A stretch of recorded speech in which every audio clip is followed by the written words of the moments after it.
जो स्टाफहरू आउनु भएको छैन उहाँहरूलाई तपाईले कसैले कल गरेर भए पनि बोलाइदिनु म आग्रह गर्दछु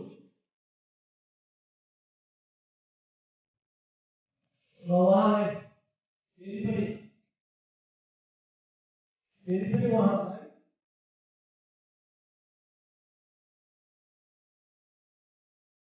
क्योंकि हमारे शरीर की सारी की मेमोरी पावर अच्छी बन जाएगी। जोर से सारी एक्टिव होते हैं। आत्मा शरीर में कहाँ रहते हैं? दोनों प्रकृति के बीच। आत्मा का संबंध क्या आपस में? भाई भाई। आत्मा का पिता कौन? आत्मा का घर परम। इसको कहते हैं एसक्यू। और एजुकेशन का अर्थ कहानी कितनी बताई? इस कहानी को घर में जाके मम्मी पापा को जरूर सुनाना, फिर डायरी में लिख करके लाना। और जब मेरे पास कितनी स्टोरी है? 900 और केवल 8 सुनी। जब मैं अगले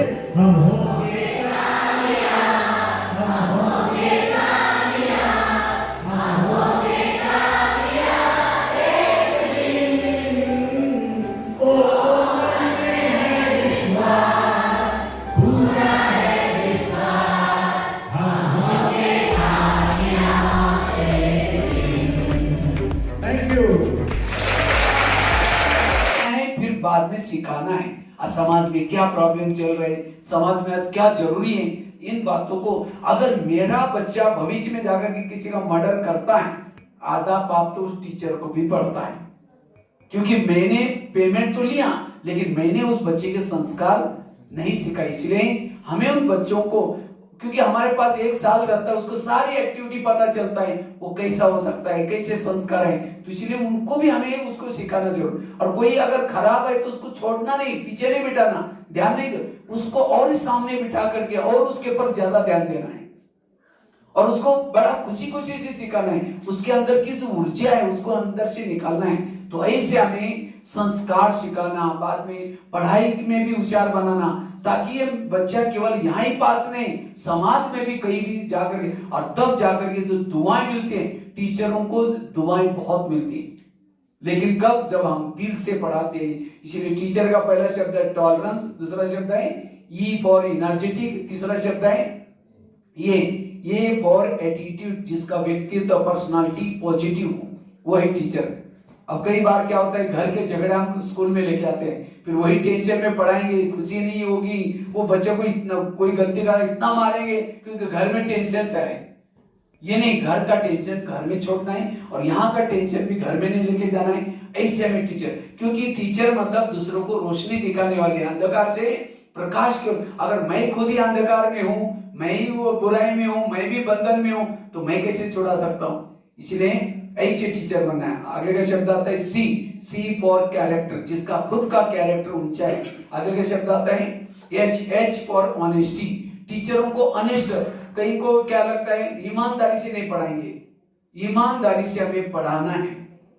कई बार क्या होता है, कहिए बेटा मैं यहाँ नहीं पढ़ा सकता तो मेरे ट्यूशन में आ जाना, माना इधर से भी मिल रहा है उधर से भी मिल रहा है।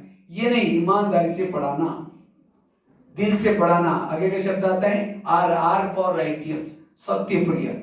हमें सत्य के प्रिय टीचर वो है जो सत्यता की तरफ चलता है। हमें कभी भी झूठे का सहारा, किसी का ये नहीं लेना है, तब वो टीचर बन सकता है। और टीचर मतलब एक सरस्वती माँ का प्रतिनिधि। लेकिन हमारे दिमाग में सरस्वती कब बैठेगी? जब हमारे अंदर स्वच्छता है, अगर हमारे अंदर नशे है, हमारे अंदर कुछ झूठ बोलने की आदत है, हमारे अंदर वो खराब है, तो हमारे दिमाग में सरस्वती तो बैठेगी नहीं। जब सरस्वती जिसके दिमाग में नहीं, वो पढ़ा क्या सकता है? इसीलिए हमें सरस्वती, हमें हंस बनना है। टीचर मतलब एक हंस। हमें गलत संगत से बचना है, हमें आज पॉजिटिव बनना है। तब हम ऐसे, मुझे याद है बचपन में मेरे को कई लोग पूछते थे, बेटा तुम बड़ा होकर के क्या बनोगे? मैं कहता था मैं टीचर बनूंगा। मेरा बहुत लक्ष्य था कि टीचर बनना है। लेकिन उसके बाद मुझे वो रद्दी से ब्रह्मा कुमारी आश्रम का किताब मिला। उसके बाद फिर मैं 10वीं के बाद ITI का कोर्स किया, प्रोफेशनल सिविल का कोर्स करने के बाद फिर मैं ब्रह्मा कुमारी में समर्पित हो गया। समर्पित होने के बाद मुझे भोजन बनाने की सेवा मिली। वो सेवा करते हुए मेरे को जब भी कभी टाइम में मिलता था, मैं वहाँ नजदीक के स्कूलों में जाता था, बच्चों को नैतिक शिक्षा देना शुरू किया। अब देते देते देते आज कभी मैंने सोचा ही नहीं था कि इतना 12,000 कॉलेज में जा सकता हूँ। आज जेलों का टीचर बन गया।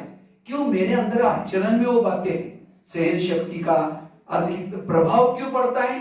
आज कैदी जब मैं सुनाता हूँ कि हमको जो अंदर रोते हैं, क्योंकि अभी जब मैं जाता हूँ लगता है कि कोई मंत्री जी आए हमको भाषण दे रहा है, थोड़ा जैकेट वगैरह, क्योंकि कई बार ट्रैवलिंग करना होता है, कपड़े खराब हो जाते हैं, जैकेट वगैरह पहन लेता हूँ, लेकिन उनको लगता है कोई, जब मेरी कहीं उठ करके कहते सर मेरी बहुत गरीबी थी इसीलिए मैंने चोरी किया, लेकिन जब मेरी कहानी सुनाता हूँ, मैं चावल उबाल करके गरम चावल पर चीनी डाल के खाता था।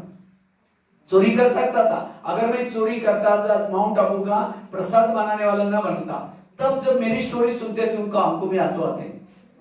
तो इसीलिए आचरण से जब सुनाते हैं तब उसका असर बहुत ज्यादा पड़ता है। तो इसीलिए हमें ऐसे हर बात को हमें आचरण में लाना है, इसीलिए ऐसे टीचर बनना है। मेरे जीवन में कई प्रॉब्लम्स आए। एक बार मैं जब दिल्ली में रहता था तो मुझे हिंदी भाषा नहीं आती थी। मैं तो महाराष्ट्र और कर्नाटक के बॉर्डर पर, तो मैंने क्या किया, कुछ 2-4 लोगों को कुछ ज्ञान सुनाने का सोचा। तो मैंने सुना रहा था, किसी ने मेरे को देख लिया, कहते आप क्या कर रहे थे, मैंने कहा ज्ञान की बातें सुना रहे थे। कहते तुम्हारा काम नहीं, तुम ऐसे हो वैसे हो, बहुत इंसल्ट किया। अब कितना टेंशन आना चाहिए। मैं टेंशन करने की वजह मैंने सोचा इनकी कोई गलती नहीं, मेरे पास ज्ञान का स्टॉक नहीं, इसलिए मुझे शायद ऐसे चांस नहीं दे रहे। मैंने तब से सुनाना छोड़ दिया। रोज बगीचे में बैठता था, गमले पड़े रहते थे फूलों के, समझता था माताएं बैठे, यूथ बैठे, कुमार, 6-7 तक गमलों को ज्ञान सुनाने की प्रैक्टिस की, और करते करते आज रिकॉर्ड बना। अगर वो व्यक्ति मेरे साथ ऐसा ना बोलता तो मैं प्रैक्टिस ना करता। ऐसे एक दिन मेरे को मन में लगा कि मुझे कुछ आर्टिकल लिखने हैं, तो मैंने जिंदगी का पहला लेख लिखा। लिखते लिखते 2 बज गए, फिर 4 बज गए। उसी लेख को एक फोटोकॉपी करने के लिए एक व्यक्ति के पास लेके गया। मैंने कहा भाई इसको फोटोकॉपी करो। उसने ऊपर नहीं जीता, देखा, फाड़ के 25 टुकड़े करके कचरे में फेंका। कहते तुम लेखक बने, कितना गुस्सा आना चाहिए। मैंने दिमाग को शांत रखा, मैंने तब से लिखना शुरू किया। आज 40 मैगजीन भी लिखता हूँ।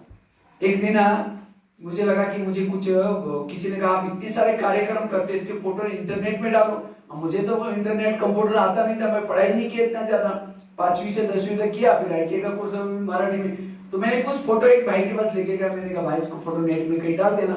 उसने कहा तुम तो पाइप शिकायत में, तुम्हारे फोटो नेट में थोड़ी होते। मुझे लगा नेट क्या होता है, मुझे उसको सीखना है। सीखते सीखते आज यूट्यूब में, गूगल में बीके भगवान में, तो मेरे जीवन में जो प्रॉब्लम्स आए उसको क्या बना दिया, पॉजिटिव। मैंने तो प्रॉब्लम निर्माण करने वालों को गुरु बनाया। एक गुरु ने मुझे लेखक बनाया, एक गुरु ने मुझे आर्टिकल सिखाया, एक गुरु ने मुझे लेक्चर करना सिखाया। तो परिस्थिति से हमें कभी भी, आज लोगों को तनाव, टेंशन क्यों आता है, क्योंकि निगेटिव। इसीलिए हमें इन बच्चों को, कभी माँ बाप को भी कभी आप बुला करके आप कभी मीटिंग ले सकते हैं। माँ बाप को भी उनको बता सकते हैं कि आप ऐसा कोई आचरण ना करो जो आपका बच्चा बिगड़ जाए। तो माँ तीनों का काम है, आपको भी अच्छा बनना है, उस माँ बाप को भी थोड़ा सिखाना है, तब जाकर के समाज एक अच्छा बन सकता है। इसलिए वर्तमान समय, क्योंकि स्कूल का अर्थ केवल पढ़ाई नहीं, स्कूल का पहला शब्द आता है यस, यस फॉर सैक्रिफाइस, जहाँ त्याग की भावना सिखाई जाती है। दूसरा शब्द आता है यस, सी फॉर कैरेक्टर, जहाँ चरित्र सिखाया जाता है, उसको कहेंगे स्कूल। तीसरा शब्द आता है वो फॉर ऑबिडियंटी, जहाँ आज्ञाकारिता सिखाई जाती है, वो है स्कूल। आगे का शब्द आता है वो फॉर ऑप्टिमिस्टिक, जहाँ आशावादिता सिखाई जाती है, वो है स्कूल। और ये सब सैक्रिफाइस, त्याग की भावना, कैरेक्टर, आशावादिता, ये सब हमारे जीवन के लॉ बन जाते हैं। एक अच्छा इंसान बन के जाता है। लास्ट का शब्द आता है यल फॉर लॉ।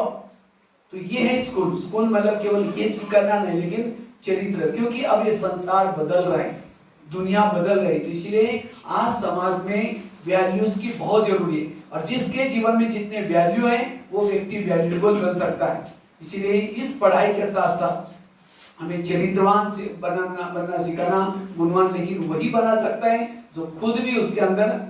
और ये ब्रह्मा कुमारी संस्था कोई धर्म नहीं है, ये बहुत बड़ा विद्यालय है। इसीलिए उसका नाम है प्रजापिता ब्रह्मा कुमारी ईश्वरीय विश्वविद्यालय।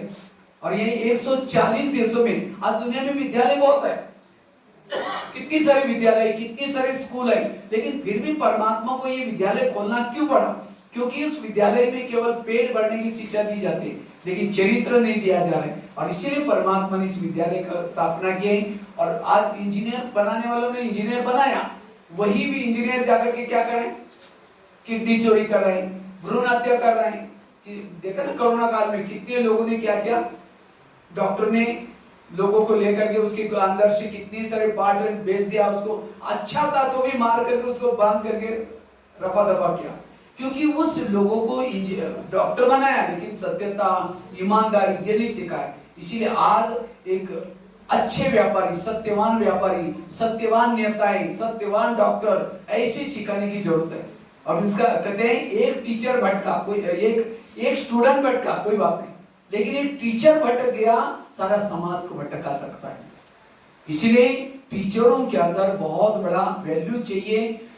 केवल हम यहाँ करके बस अपना लेकर, लेकिन नहीं, हमारी बहुत बड़ी रिस्पॉन्सिबिलिटी है। इसलिए हमारे चलने से, बोलने से, हमारे व्यवहार से सब लोग सीखते हैं। तो हमारे अंदर कोई नशा ना हो, हमारे अंदर कोई बुरा आदतें ना हो, हम हमारे अपने विचार अच्छे हो, और तब जाकर उन बच्चों के अंदर भी ये गुण आ सकते हैं। तो ऐसे हमें एक आदर्शी शिक्षक बनना है। तो जरूर आप लोग एक समाज को अच्छा बनाएंगे, यही हमारा ये है। तो खास हम लोग आए थे, इसी के साथ धन्यवाद। तो पीरियड नहीं ले रहे आज भी, क्यों प्राइवेट स्कूल में क्यों जा रहे हैं? क्योंकि मेहनत नहीं कर रहे, पेमेंट भी मिल रहा है। अब उस पेमेंट से घर वालों को शांति मिलेगी? जो उसको पगार आ रहा है घर वाले का, उनको शांति नहीं मिलेगी, क्योंकि हमने पसीना से मेहनत करके कमाया नहीं है। अगर मेहनत से कमाया नहीं, वो पैसा भी ऐसा ही जाएगा, कोई घर में बीमार पड़ेगा उसमें चला जाएगा। इसीलिए कहते हैं पसीने की। इसीलिए हमें जो भगवान ने, हर व्यक्ति को अपना कर्तव्य अच्छा करना है। मैं टीचर हूं, मेरा कर्तव्य है मुझे अच्छी तरह पढ़ाना, अच्छी मेहनत करना, और उससे जो धन मिलता है उससे हमें खुशी होगी। नहीं तो कहीं को इतना पेमेंट है, सब कुछ है, तो भी कोई इतना खुशी नहीं। क्यों नहीं? मेहनत नहीं कर रहे। इसीलिए हमें मेहनती बनना है, मेहनत करके। भगवान ने हमें इस दुनिया में भेजा है तो कुछ करके जाना है। कुछ ऐसी मूर्तियों को बना करके जाओ जो आपको युगों युगों तक याद करते रहे। जैसे महात्मा गांधी ने जिन्होंने पढ़ाया, कितना उनको खुशी होती हो, भले गुप्त रहते हो टीचर्स, लेकिन तो भी दुआएं उनको भी मिलती है। इसलिए हमें ये जरूर काम करना है। और उसके लिए थोड़ा जीवन में कुछ आध्यात्मिकता हो सकता है। अगर आप कहेंगे तो बहनें आकर के कभी आप लोगों को एक आधा पीरियड में टीचरों के लिए अलग से किस तरह से हमें अपने जीवन में आध्यात्मिकता लानी है, हम अपने जीवन में। और ये जरूरी है, आजकल के हर एक के अंदर टेंशन है, घर में टेंशन है, घर में प्रॉब्लम्स है, क्योंकि आप सास बहू का बनता नहीं, पति पत्नी का बनता नहीं। क्यों? कारण क्या है? हम कहते हैं मैं इसके रास्ते में कभी जाती नहीं। इस संसार में जो कुछ हो रहा है कर्म गति का कारण है, क्योंकि टाली कभी एक हाथ से नहीं बजती। अगर कोई पति मुझे तंग कर रहा है, मेरी सास मुझे तंग कर रहा है, इसका मतलब मैंने भी कभी किया था। न्यूटन का एक नियम है, एक्शन टू रिएक्शन, जैसी क्रिया वैसी प्रतिक्रिया। इसी तरह ये ज्ञान की कमी के कारण हम उलझ जाते हैं। ये मेरे साथ ऐसा क्यों करता है, फिर ये क्यों करता है, टेंशन में आएंगे, फिर कभी कभी अपशब्द बोलेंगे, कभी कभी टेंशन में कहीं रात भर नींद रहते, नशा भी करेंगे। तो ये क्यों हो रहा है? क्योंकि ज्ञान की कमी है। तो आध्यात्मिकता में ये सारे बातों को हल्का बनाते हैं। इसलिए कर्म गति का ज्ञान, इस संसार में जो कुछ है कर्मों के आधार से, जो हुआ अच्छा हुआ। अगर कुछ भी होता है, बच्चे ने गिलास गिराया, इतना गुस्सा करेंगे, तेरे को अकल नहीं, तुम कमा के लाओ तो पता चलेगा। गिलास 10 रुपए का, गुस्सा करेंगे, हार्ट में प्रॉब्लम आएगा, 10 लाख रुपए का ऑपरेशन करना पड़ेगा। इसलिए गिलास भी टूटा, कोई बात नहीं बेटा, दोबारा ले लेना, शांति से रहना अच्छा है। इसीलिए जैसे रामायण की घटना सुनाती है, राम राजा बनने वाला था, लेकिन रात में आकर के मंथरा ने कई को क्या किया, 2-4 उल्टी बातें सुनाई। तुम्हारा बेटा भी तो है, तुम बेटे को छोड़ करके राम को राजा बना रहे। और ये बातें सुन करके राम को राजा बनाने के बजाय 14 वर्ष वनवास में भेजा, सीता गई, लक्ष्मण गया, तीनों भी घर से चले गए। वियोग के कारण दशरथ ने प्राण त्यागा, खाने का प्रॉब्लम, सोने का प्रॉब्लम, किसके कारण हुआ? मंथरा के कारण। तो मंथरा को जो भी देखेगा उसकी भावना अच्छी चली बुरी चली। मैं खुद जब देखता था, मैं कहता था बुढ़िया को उसको नहीं देखना। लेकिन एक दिन जब सोचा था, पता चला मंथरा ने राम के साथ जो किया वो अच्छा क्या। अगर रात में ना आती, राम राजा बनता, जंगल में नहीं जाता, सीता की चोरी ना होती, रावण को ना मारता, राम की महिमा कोई नहीं करता। राम की महिमा किसके कारण? मंत्र के कारण। इसी तरह हर एक के जीवन में, ऑफिस में, घर में भगवान ने 1-2 मंत्र रखे जो चुगली करते हैं, यहाँ की बातें वहां करते हैं, झगड़ा लगा। लेकिन आज हमारा टेंशन वही मंत्र है। लेकिन राम के मंत्र ने तो राम का भला किया, तो आपकी में मंत्र आपका, कोई चुगली भी करे कोई बात नहीं, उसमें मेरा कल्याण है। इसलिए पॉजिटिव रहो। अब जब पॉजिटिव है, उसके चेहरे में खुशी है, वो सदा खुश रह सकता है, टेंशन से मुक्त। और ऐसे लोगों की समाज के लिए जरूरी है। इसलिए जो हुआ अच्छा हुआ। रोज सवेरे हमें जल्दी उठना। थोड़ा मेरी कहते हैं सवेरे 3 बजे से पहले जो उठता उसको योगी महा तपस्वी कहते हैं। और 2 बजे से पहले, 4 बजे से पहले उठता है उसको तपस्वी कहते हैं। 5 बजे से पहले जो उठता है उसको योगी कहते हैं। 6 बजे से पहले जो उठता है उसको भोगी कहते हैं। 7 बजे से पहले जो उठता है उसको रोगी कहते हैं। 8 बजे से पहले जो उठता है उसको महारोगी। आगे फिर गिनते रहो। देरी से, आजकल मोबाइल का जमाना है, देरी से उठेंगे, देरी से सोएंगे, उठते ही फिर पेपर पढ़ेंगे, अखबार पढ़ेंगे, तो निगेटिव। इसीलिए रोज हमें सवेरे उठ करके 3 चीजें करना है। एक, सवेरे उठ करके थोड़ा ध्यान लगाना। दूसरी बात, थोड़ा सा वॉकिंग एक्सरसाइज करना। और तीसरी बात, रोज अपने दिमाग में कुछ अच्छे साहित्य, अच्छी बातें पढ़ करके फिर कर्म क्षेत्र पर आना। जो ये 3 चीजें करता है उसको कभी भी टेंशन नहीं आएगा, तनाव से मुक्त रहेगा। कहते हैं 2 महिलाएं थी, एक रहती थी 2 मंजिल पर, दूसरी नीचे रहती थी। 2 मंजिल वाले रोज अपने घर की खिड़की से पड़ोसी के छत पर देखते, तो छत पर वो कपड़े सुखाते, उसके कपड़े देख करके पति को बुलाते कि इसको कोई अकल नहीं, कितने गंदे कपड़े, कितने मैले कपड़े, जाओ पूछ के आओ। पति कुछ नहीं बोलता, रोज बुला करके कहते जाओ पूछ के आओ। एक दिन जब उसने उसी खिड़की से देखा तो पड़ोसी के कपड़े अच्छे दिखने लगे। फिर पति को बुलाया, कहते आज इसको कैसे अकल आ गई, कितना छत धुला के, जाओ पूछ के आओ। पति धीरे से मुस्कुराता और कहता है, आज सवेरे सवेरे मैंने अपने घर की खिड़की के कांच साफ किए। उनके कांच गंदे थे, कपड़े। इसीलिए हर इंसान अच्छा है, हर व्यक्ति अच्छा है, लेकिन हमें गलत क्यों नजर आता है? क्योंकि हमारी खिड़कियां गंदी। इसीलिए रोज हमें अपनी खिड़कियों को साफ करके फिर ऑफिस में आना है, तो सब हमें अच्छे दिखाई पड़े, हमें कोई टेंशन नहीं आएगा। और तब जाकर के हमारे चेहरे में खुशी होगी, हमारे व्यवहार में खुशी होगी, हम उमंग में रहेंगे, और तब जाकर के हमारे से लोग सीख सकते हैं। इसीलिए टीचरों को कभी उदास नहीं रहना है। इसीलिए डॉक्टर भी क्या करते हैं, खुश रहो। लेकिन आज खुश होने के लिए लोग लाफिंग क्लब में जाएंगे, हाथ ऊपर करेंगे, हाँ हाँ करेंगे, घर में आते पत्नी का चेहरा देखते फिर डाउन हो गए चेहरा। कहते खुशी जैसी को। इसलिए पॉजिटिव है वो टीचर, निगेटिव वाला टीचर कैसा बन सकता है? खुद ही अंधकार में, खुद ही दलदल में, वो औरों के आंखों के आंसू कैसे बोल सकता है? इसीलिए हमें सदा पॉजिटिव रहना है। और पॉजिटिव के लिए अच्छे साहित्य पढ़ना, कुछ मेडिटेशन करना, ये ज्ञान की बातें जरूर। तो ब्रह्मा कुमारी हर इंसान को पॉजिटिव, और जो पॉजिटिव है उसके जीवन में वैल्यूज है। निगेटिव वालों के अंदर दुर्गुण है। निगेटिव और पॉजिटिव का ये फर्क है। इसीलिए पॉजिटिव हम बनते हैं आध्यात्मिकता से, और निगेटिव क्यों बनते हैं? किसी के ऊपर चिंतन की बातें, आप समझो कोई प्रिंसिपल सर सामने नहीं है, 2 चर्चे में उसकी बुराई करे, वैसे है, ये अचानक है, तो निगेटिव। वो अगर कोई निगेटिव बातें डालता है, ऐसी बातों को हमें ना सुनना, ना निगेटिव के बारे में सोचना, निगेटिव वाला व्यक्ति का। क्योंकि हमारे जो विचार है, विचारों से शब्द बनते, वृत्ति बनते, दृष्टि बनते, सब कुछ विचारों से। विचार ही निगेटिव है, सब कुछ निगेटिव। और आध्यात्मिकता हमें विचार देते हैं, और ये विचार हमें रोज आध्यात्मिकता से लेना है, और तब जाकर के हम समाज का अंधकार मिटा सकते हैं। ठीक है, ओम शांति। अभी आएंगे बार, अगले बार फिर टीचरों के लिए भी मेरा बहुत अच्छा टॉपिक है, कभी करेंगे। ओम शांति। इसी तरह ऊपर परमात्मा क्या करता है, आत्मा ऊपर है, धीरे धीरे नीचे आते हैं, फिर एक बार 5000 साल के बाद ऊपर डाल देता है, फिर धीरे धीरे